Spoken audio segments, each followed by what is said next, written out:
And, biohacking is understanding, well, what does my system need? What is going on with me as an individual? And then being able to understand, well, how is my lifestyle contributing to this? Or how is it making challenges harder or worse?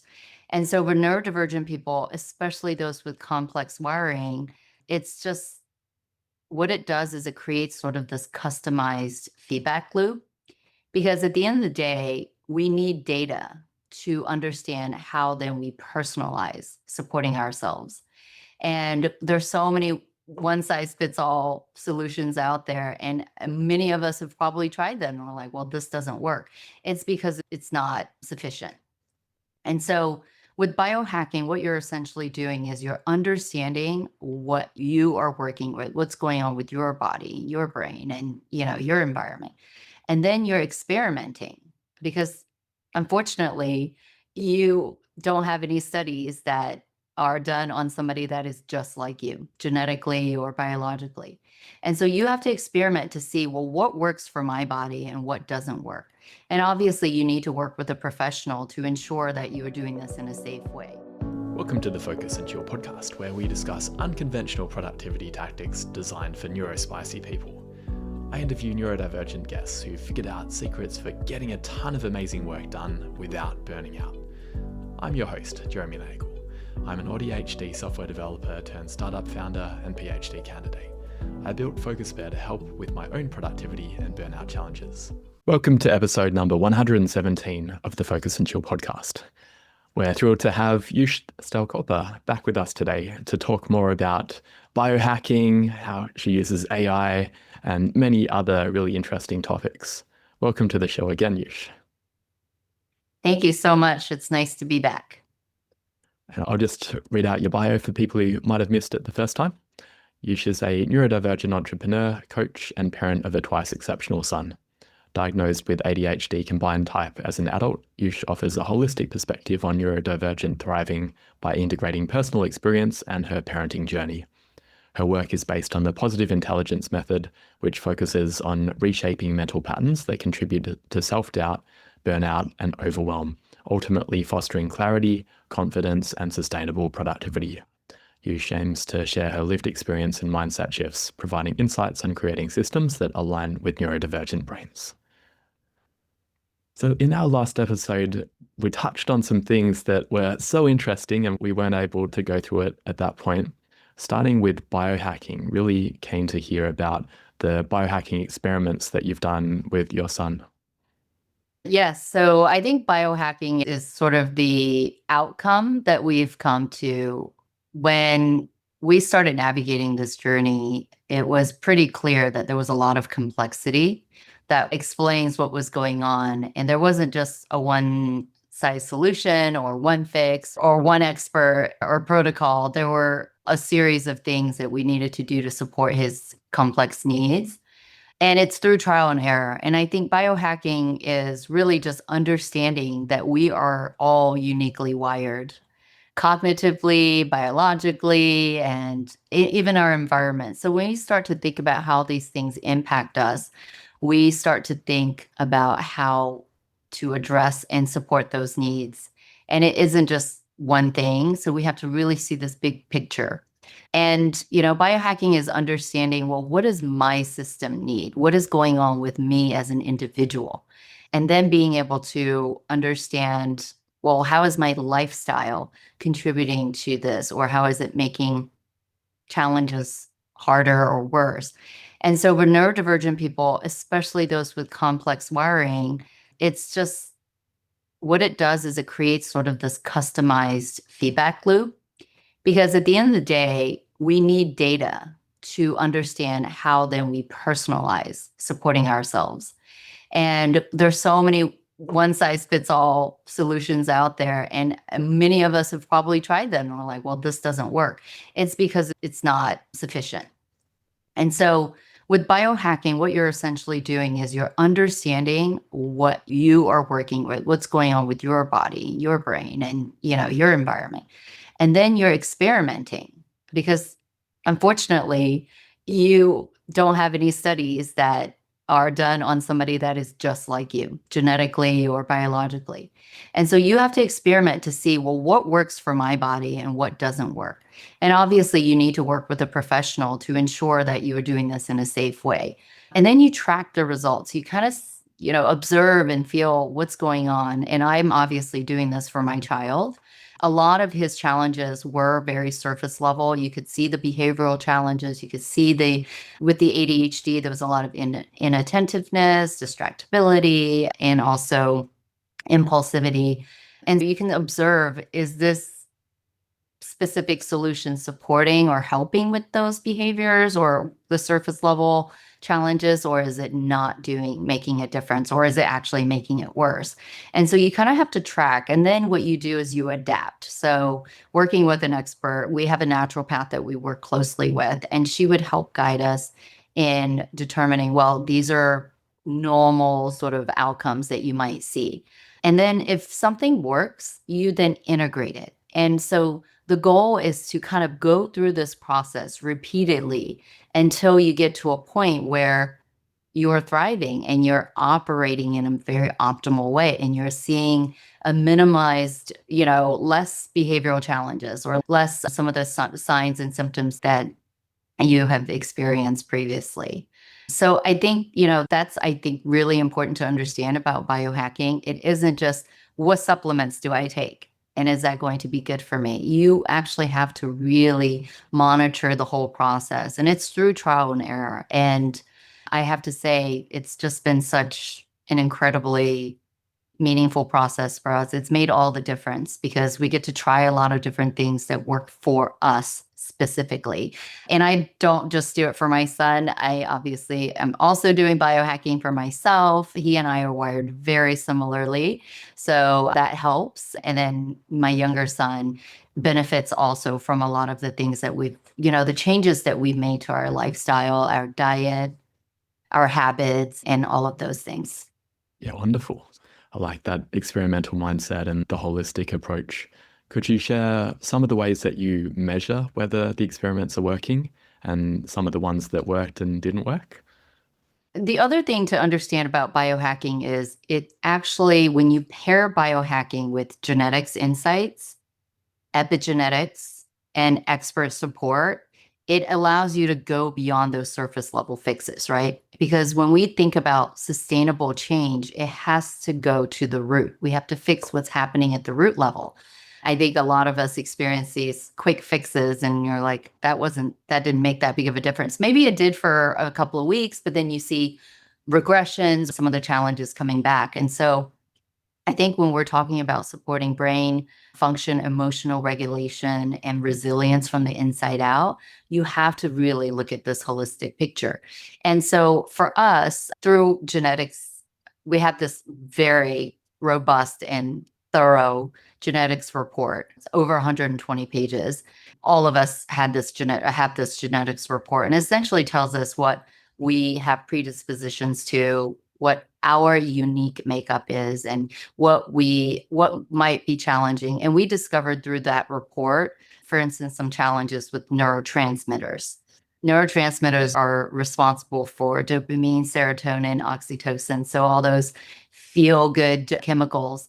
And what we discovered is that the processes were a little off. And so how do you address behavioral challenges by looking at your neurotransmitter system? And so through biohacking, through the genetics insights, we were able to address, for dopamine, for instance, I think you hear about dopamine a lot with ADHD. It's actually it's the reward system that drives a lot of the impulsivity. And so when you start to understand, well, why is my child so impulsive, or why am I so impulsive? What's driving that? You have to get to the root and understand what is happening with the dopamine level. So when we dug deeper into understanding the neurotransmitters, we were able to see that my son was deficient in a very simple nutrient, a vitamin, that was inhibiting his dopamine converts to norepinephrine, and then it converts to epinephrine, which becomes adrenaline. And so from the norepinephrine to epinephrine stage, he was actually deficient in vitamin C. And that was it. It's just so simple, but you wouldn't know that. And he actually was getting a lot of vitamin C. But when there are challenges like this that you discover, you work with the naturopath and they help you think about what sort of therapeutic dosage levels of vitamin C he might need to be able to help fix and repair that process. And so when you have insights, this is what enables you to do that. So we supplemented with vitamin C. And I'm not saying that was the only thing. We did a lot of other things, but we observed his behavior. We observed a lot of what was happening. And then we made some other changes around diet and nutrition, as well as screens and exercise. This is coming back to my point being there isn't really just one thing you do. But when you start to combine all of these different solutions and protocols together, you can start to see results. And so we did see improvements in impulsivity. And so that was the outcome that we were looking for. We knew we had to adopt a lot of different protocols and different approaches and, changing his diet and nutrition to get there. So that was a big one. And when we talk about fixing the dopamine process, internally, we're talking about addressing a lot of things that happen on the surface, right? Impulsivity around food, impulsivity around screens, impulsivity around speaking out of turn, just so many things. And so that's why getting to the root is so important because you don't just then address one thing, it could potentially address so many different things. Yeah, and it's so exciting and that we can now have that information because even say 5 or 10 years ago, the cost of getting that level of DNA screening would have been prohibitive, but it's now a lot more available. One concern that people might have with doing a genetic screening would be that you find out things that you can change. And this is an example of something that is really empowering because you can see that there's a problem and you can see how changing that one thing would fix a lot of other things. But there might be things that are not possible to be fixed with diet or exercise or anything else. Do you have any feelings around that? Is knowledge power, or can it lead to just feeling hopeless and that you've got nothing else that you can do? Well, actually, I'm going to correct you because epigenetics tells us that we have the power to change the way our genes turn on or off purely based on lifestyle changes. So if you do make lifestyle changes, there are potentials that you could minimize the risk of these predisposed risks of, disease or illness or something that your family has generationally passed on to you. And so I find it extremely empowering to have genetics insights because my belief is that we have the power. And that's what epigenetics teaches us, that we have the power to control our outcome. And so and then of course, with my positive intelligence mindset, I always see opportunities. And I think about the gift that having this data offers me, and it's insight and information that now makes me make more informed choices around how I'm going to, whether I exercise or not, and what I eat, and the type of environment that I put myself in. And so I feel like all those changes contribute. And the reality is, genetics is really complex, right? So there might be one thing that you're predisposed to that you're at risk for, but if you make changes in all these other areas, it could potentially benefit and impact that predisposed risk that you have. And so I really invite people to get curious and come into this with a really positive mindset instead of thinking, oh my gosh, this is my destiny. Like I'm bound to get X or Y because my dad had it, my grandfather. That is the exact thinking and mindset that I think we need to shift, because when you go into it thinking, you know what, I will try to change my outcome by doing these things. And what do you have to lose? You Yeah. end up potentially living longer, you know what I mean? So I feel like I love this topic because the possibilities are endless. And I think our mindset is the biggest limitation. If we tell ourselves, you know what, I'm scared of what I'm going to find out, then you're not going to find out anything that might help you make progress and make change. Mhm. So absolutely think that there's only opportunity in getting these insights. Yeah. Knowledge is power. And Yeah. in our last episode, I said to you afterwards that I was about to do a DNA test and I'm going to get the results in a couple of weeks. So I'm with you on this idea. Now, the other thing I was curious about is you mentioned that you saw reductions in impulsivity. Were you able to objectively measure that, or was it more of an overall feeling? Well, I think especially with a younger child, it's literally the lack of control over wanting certain things that are dopamine driven, right? His brain is like, I want that instant gratification from getting the food that I love and, watching the show that I want to watch or playing Minecraft. It's his favorite thing. But we had to understand where first the impulsivity was the strongest to be able to do all of these things that enabled us to help support him in those areas. So, yes, the nutrient piece was critical, but also recognizing that he needs support in those areas were really critical because a lot of times what happens is we judge the behavior and think, well, why can't you not want the screen right now? Why can't you not want that snack right now? And it's really hard to expect that from, a young child. But even grown-ups, we have challenges in those areas. And so I think it's really just understanding where do we need that support system? And then what does that holistic support system look like where it's not just taking away the screens because that's not getting to the root, right? It's thinking about, well, how can we support him in a way that even if the screen is there, he can control whether he wants it or not. And so, yes, we did a screen detox. We also did the nutrient supplements. We changed his diet and exercise and sleep and all these things. And less impulse. I mean, he didn't want the screen all 24/7, right? Hmm. So Minecraft is a great example because he wanted to play Minecraft 24/7. If he could play Minecraft all day, every day, he would. He woke up asking for it. He finished breakfast, he asked for it. But when he got home from school, he asked for it.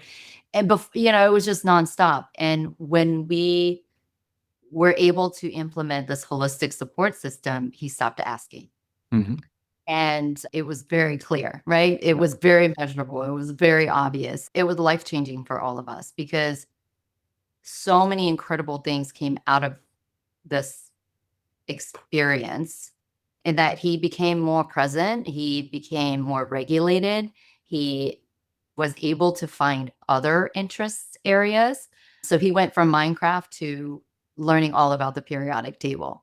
So he's now memorized the periodic table, knows everything about it. And that's the thing is I think when you are intentional about thinking about how I support this individual, it's not just one or two things. It's really coming up with all these different ways that you can support them because what you're trying to do is build these healthier habits and, helping him understand that there are other things that are interesting for him that doesn't require being on a screen helps teach him how to self-manage better in the future, but also helps him understand that I can do other things that, are different and that doesn't require me to be hyper focused on something. And he also played outside more. This was around the summertime when we did all of this. He played outside more and there was just a lot more sort of space for him to just decompress and not feel like he needed constant stimulation because that's what happens when your brain is getting no dopamine all the time. It wants it. It's craving it all the time. So you have to almost reset your system so it doesn't get to a place where it's craving it constantly. And then there's just a lot more opportunity to kind of work with that. And it affects everything, regulation, sleep, mood. Yeah. Yush, I totally feel your son's struggle with the video games because that is the siren call for me as well. I'm actually just coming off a bit of a kind of like a detox for the last quarter, and it's been very interesting. If we can change gears a little bit, I think in the last episode you touched or you hinted at using leverage, using AI to augment your life. Could we talk a little bit more about that? Yes, I think I might have mentioned in the last episode that I really see AI as the great maximizer for people who are neurodivergent. Our brains are processing information at a much higher speed. And so when you have AI tools at your fingertips, it accelerates everything. And so everything that I've learned in the past 4 years, biohacking, getting to these outcomes, I had the help of AI to help me connect dots, be able to spot patterns, be able to make sense of things on a much faster level than if I would have been doing this manually. Because I'm just one brain, right? With the benefit of having so many more brains, it is a huge advantage, especially when you are in an area that you're not an expert. And I still don't consider myself an expert. I work with a lot of experts, but I am an expert on my son and myself. And so that's why that personalization, customization is very critical, because you can work with these specialists. And the reality is, I work with a team of specialists. It's not just one or two people, because everybody is highly specialized.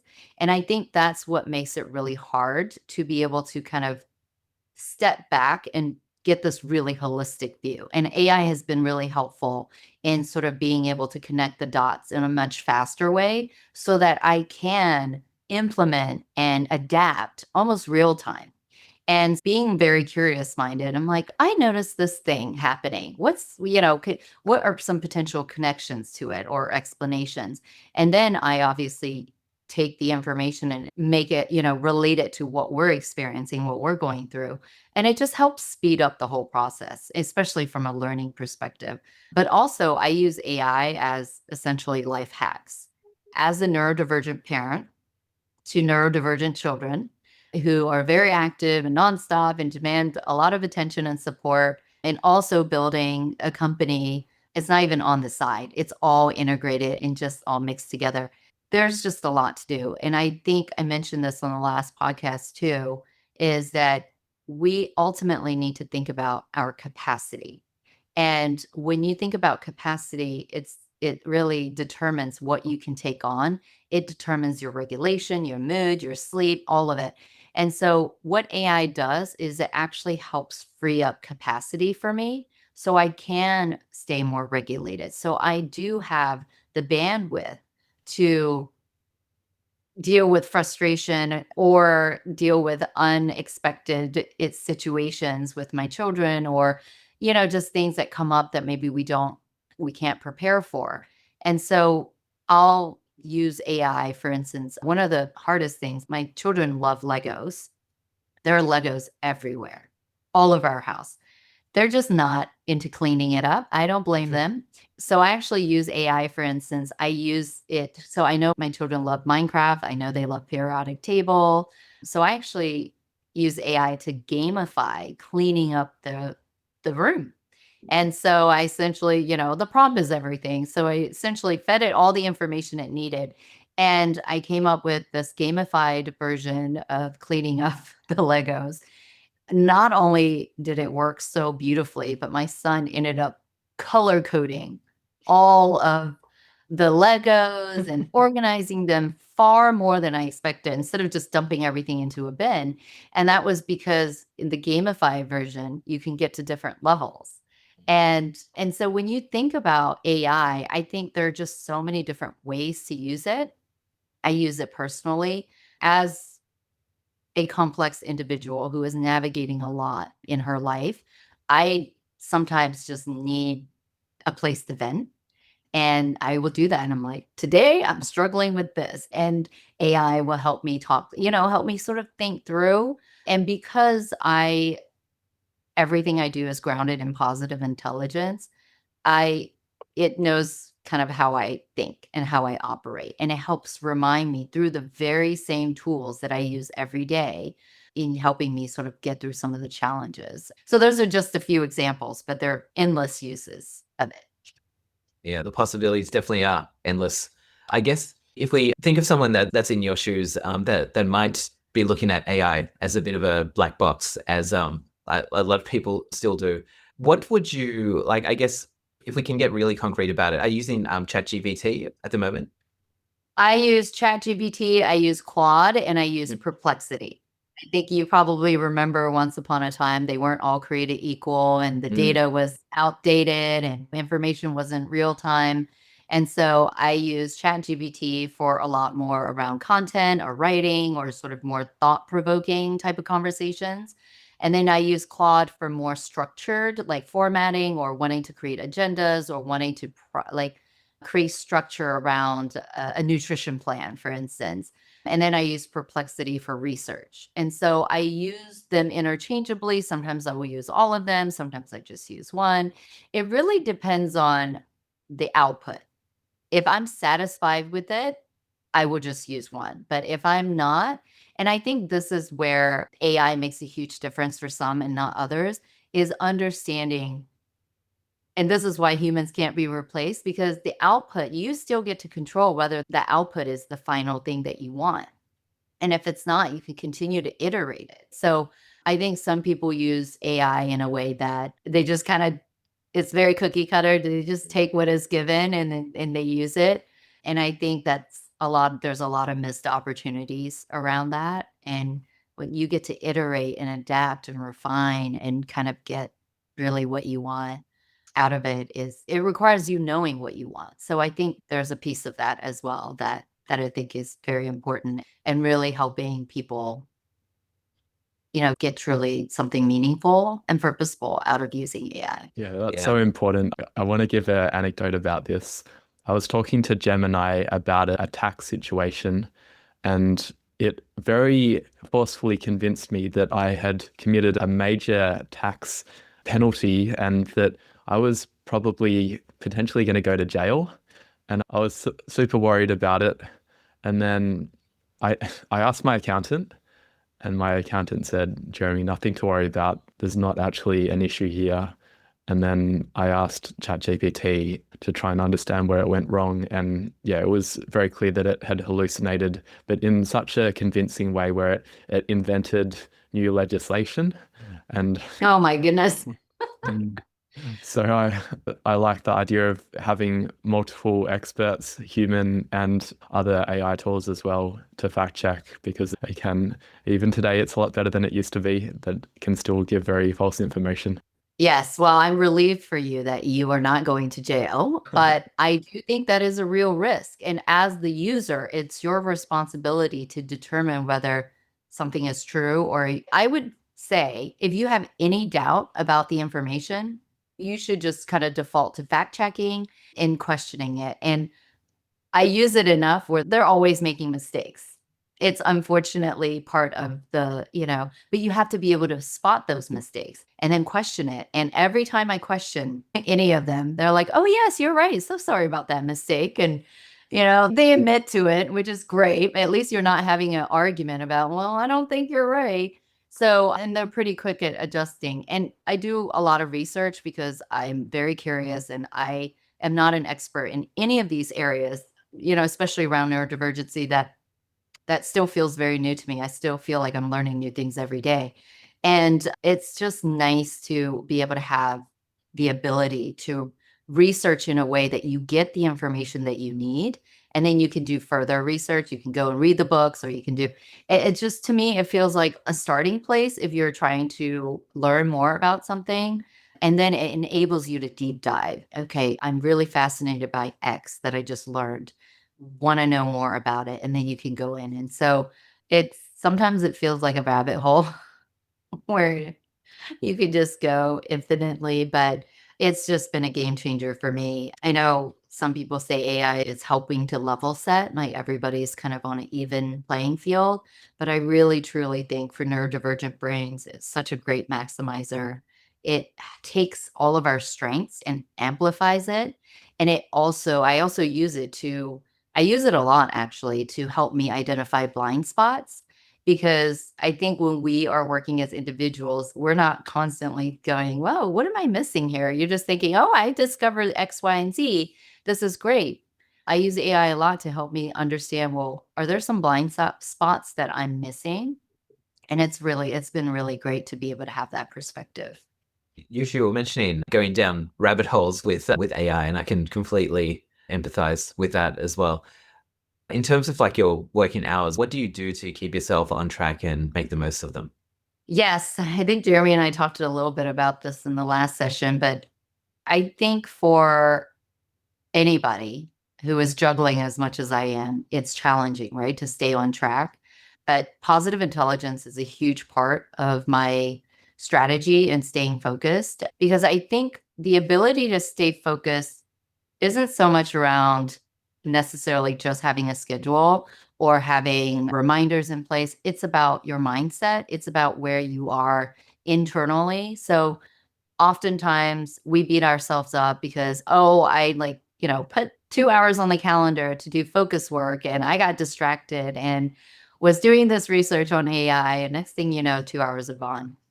I really am so much better at not beating myself up over that. Instead, I think about what did I learn from that I could potentially use elsewhere. I mean, of course, when you have deadlines, I think that you do need the schedules, hard deadlines especially. But especially as an entrepreneur, this is one of my biggest challenges. I don't always have set schedules. And so being able to sort of maintain my productivity in a way that still enables me to contribute meaningfully to progress. It's just understanding that everything I do is actually moving in one direction. There are things that I do with phone distraction. I know Jeremy built the app because of the phone distractions. And we all, especially with our ADHD brain wiring, and we have extra layers of challenges that I think a neurotypical brain won't ever experience. And so I have to do things that I know that will help me. I'll put my phone away, physically away from my body, and I will minimize all my notifications and distractions, things that really, I also find that I work better at night because I have young children. It's just my schedule is really mostly for them during the day. So at nighttime, when they're asleep, when it's quiet, people aren't calling me, I find that's the best time for me to sort of hyper focus. And I guess like in terms of like all the phone distractions and stuff coming in, could you say a bit more about like staying on top of your inbox without getting overwhelmed? So this is obviously a superpower of ours. The ADHD brain enables us to multitask and juggle a lot of things at one time.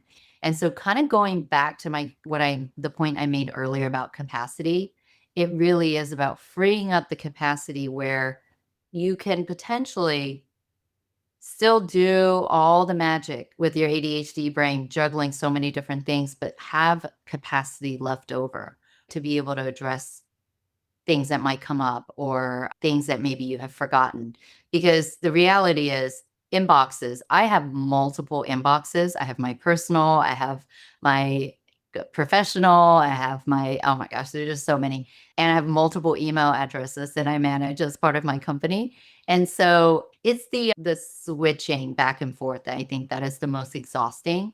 And so one of the ways I stay on top of it is I dedicate time to just focusing on one inbox at a time. I will in the morning just take a quick peek at all of them just to make sure there isn't anything urgent that's come through. But I also know how to prioritize. So I know that today I need to prioritize project X, and that might be associated with this particular inbox. And so, prioritization, I think, is such a critical skill for neurodivergent individuals to have because we have a tendency to go down rabbit holes. We have a tendency to get distracted.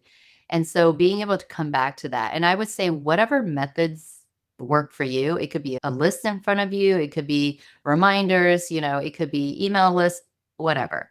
And I think we have to figure out what does our brain respond to the best and the most without feeling overwhelmed, without feeling like we are going to beat ourselves up because we didn't get to accomplish, what is on our to-do list. I like what you're saying with like neurodivergent superpowers. And earlier in the conversation, you're talking about how you can never get a cookie cutter solution and you need to see what works for you.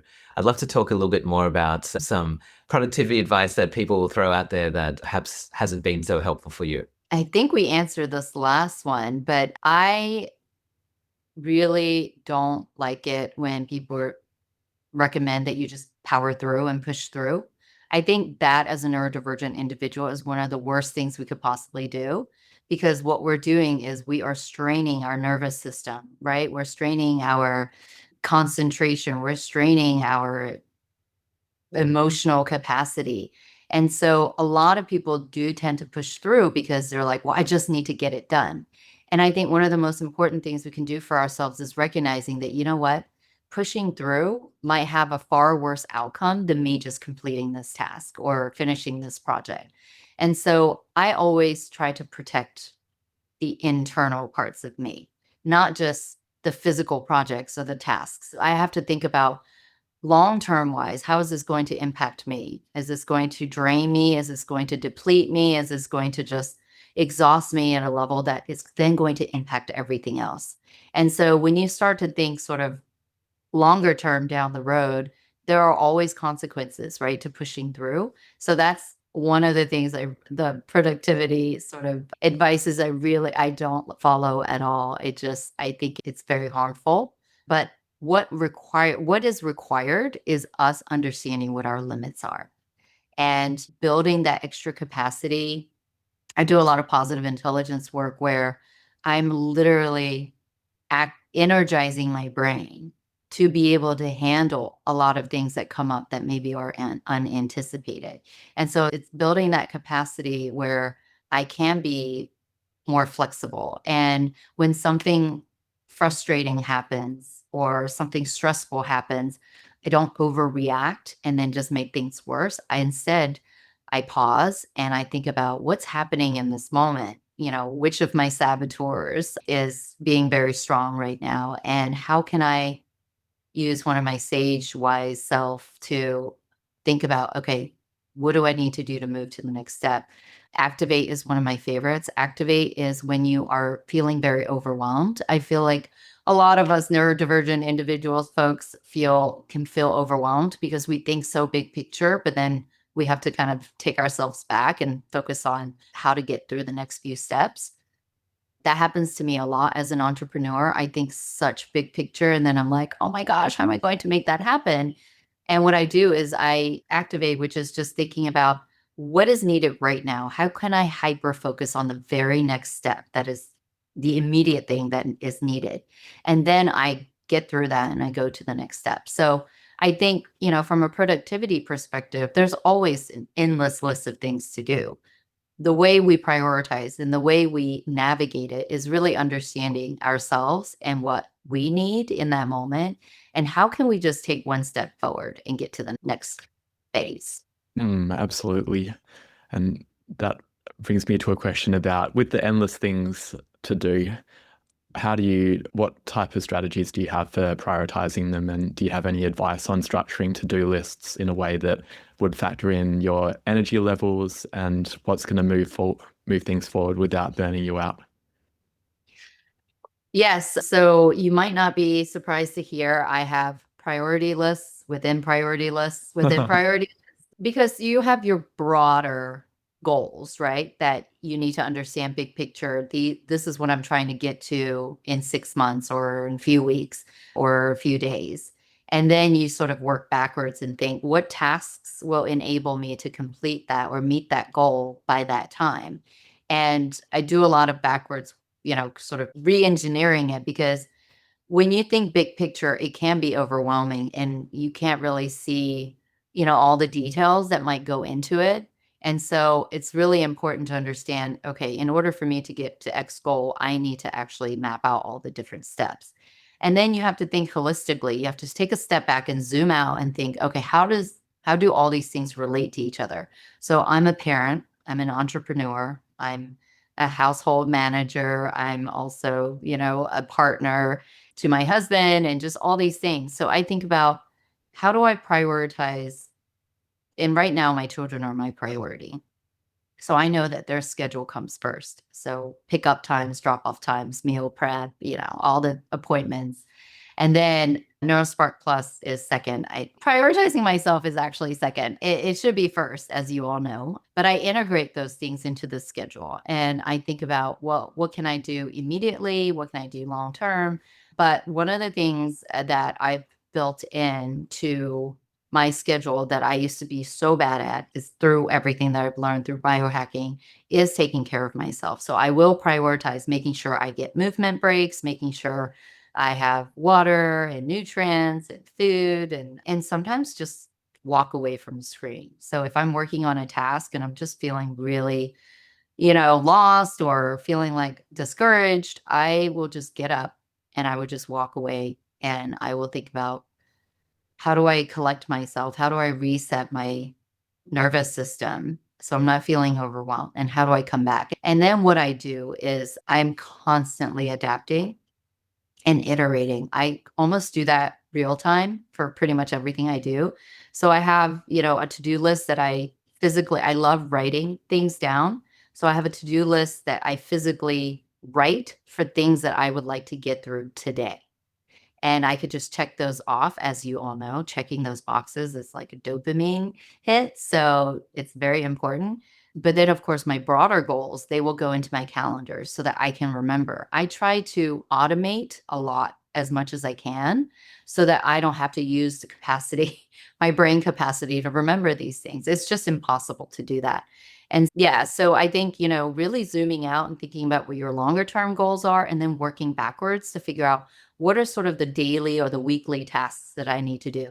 And sometimes things come up and you have to sit down and go, I need to remap this out. And that's okay. And I think giving ourselves that flexibility and the ability to adapt is very important because oftentimes being neurodivergent, you can be very rigid minded and think very black and white. And, this is how it's going to be. And I need to follow everything step by step.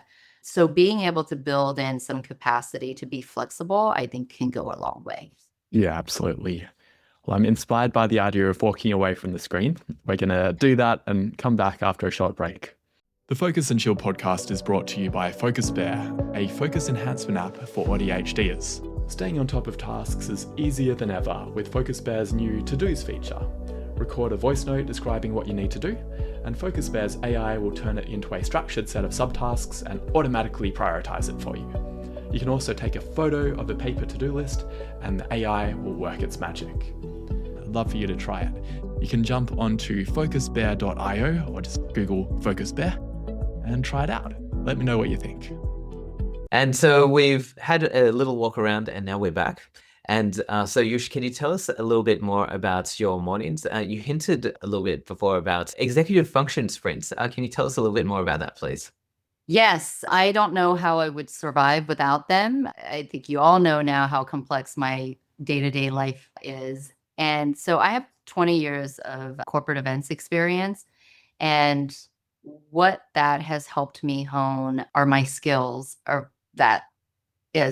critical to executive functioning. It's planning, remembering, organizing, switching, all of these things that require us to multitask in a way that enables us to get to the outcome. And so in the mornings, it's extremely stressful. It's an hour and a half if I'm lucky. It depends on when the boys wake up, when my husband wakes up, how much he's helped me prep for the day. He leaves pretty early by 7:30. And so it's me and the boys. So there's a lot going on. We're talking about having to make sure they're fed breakfast, they're dressed, teeth brushed, taking their vitamins, supplements, done all of their exercises, packed their backpacks, gotten dressed. And my older son has a lot of sensory challenges. And so getting dressed is actually not super straightforward. And it's something that you kind of get thrown in the wrench and it can upend the whole routine. And so I think being able to have these executive functioning skills comes in so handy because it forces me to stay organized. I'm able to, juggle a lot of different things. And most of what I do in the morning is so ingrained in my memory that I don't have a lot of challenges remembering it, but it is helpful for his supplements, for instance, every day. I don't go through 10 bottles and take out it's obviously all sorted out. And so I think that's part of the strategy is what can you prep? We hear about prep all the time, like prep your meals, prep all these things. What can you prep so that if something does go wrong or isn't what you anticipate, that you would still be able to manage getting everybody out of the door? And so there are days where I forget things, like my son's snacks. I mean, it's not just lunch that they get. They also need snacks and they need the water bottles and then they need their homework in their bag. And so when you start to think about all the things that you have to do as part of your morning routine, just come up with strategies and also think about what is the most challenging thing for me? And for me, it's actually regulating my children while I'm doing all of it because the organizational piece, the logistics piece, all of that is really manageable, but it's the regulation piece that is the least predictable. And it really depends. I mean, my older son, he could wake up and literally be having the best day, or he could wake up and be having the hardest day. And so I have to make sure I have space to support his needs, because co-regulation is one of the most effective ways to calm down our nervous system. And so I think, there are so many things that we can do, but these executive functioning sprints come in really handy. But you also want to do as much as you can to prepare for things that might not go according to plan. And I think that's the capacity freeing and all of that. I use AI too to figure out what I'm going to make the kids, so that it's not something I have to think about. And we do a lot of meal prep because, all the nutritional needs. So yeah. I like that way of thinking about it as an executive functioning sprint. I'm going to start calling my morning routine that instead. Yours is 2 hours long, isn't it? Yeah, and I'm sure it's going to change quite a lot when the baby comes in 3 months. Oh my goodness. It will. It will. You won't have a morning anymore. It'll be like morning, day, night. It'll be all mixed up. Won't see the sun. All right. So it's been wonderful talking with you. I think we shared your details last time, but for people who missed the last episode, could you share the best way for people to connect with you? Yes, you can find me on LinkedIn, Yush Sztalkoper, and I don't think there's anybody else out there who has my name, so it shouldn't be too hard to find me. Also, my website is www.neurosparkplus.com, and that will have a lot of information.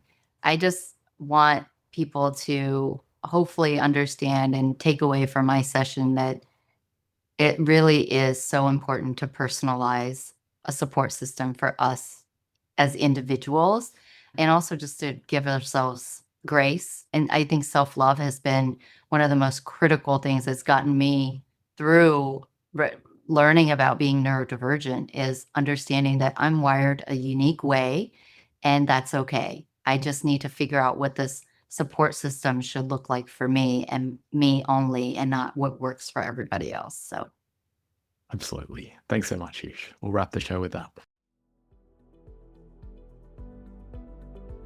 Thanks for tuning in to this episode of the Focus and Chill podcast. To listen to other episodes, jump onto podcast.focusbear.io. If you'd like to be a guest on the show, or you know someone who'd be a good fit, email us at team@focusbear.io. Otherwise, stay focused, stay chilled, and peace out.